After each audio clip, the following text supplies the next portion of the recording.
mag-vlog na ko. Karon guys, kay mag-vlog naman ko sa mo ni siya inig kamata nato sa buntag, bangon nya gawa sa kwarto kani diri wa pa ko kailis kay nakainom ko gabi. So mo to pagawas na ako sa balay ay sa kwarto na aral ta sa rib sa gawas yaka watching always yung mga favorite videos sa YouTube. And syempre nagmata na to buntag, makita ni mo imong kapamilya na kung manghod si amay nagkape, nag-aso-aso pa jud ang iyang kape nga ingon niya nga tabang ko niyang kape ito lami man kay di ba jud ko namis imagine na siya kanang atong Filipino culture nga nagmata magkape.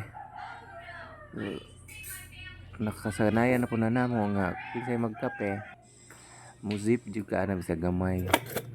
So siyempre early in the morning we have to brush our teeth.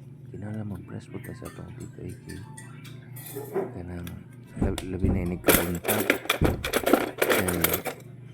matubang ra batag mga tao nya nanimaho day ng inyong baba diha. So you have to brush your teeth. Ayuhan jud pud na nato wangi-wangi diha atong ngala-ngala para hinlo jud murag kanang lami pa pamation ba nga fresh ka kayo inigawas nimo sa balay di nimo mabahuan imong kaugalingong ba dili parehas uban diha nga di ka mao manot brush na syempre manghilamos pud ta ikalig pagawas nato motaon pa ta. So ang akong sekreto no ang akong naw kanang hilamos ra jud so sa nga klase nga manghilamos jud ko. So karon kay mo lagi to may pagkahubog mo ko gabi mag-change po tag outfit mag-ilis ko kanang shorts o t-shirts kay nakaboxer ang taon ang bida.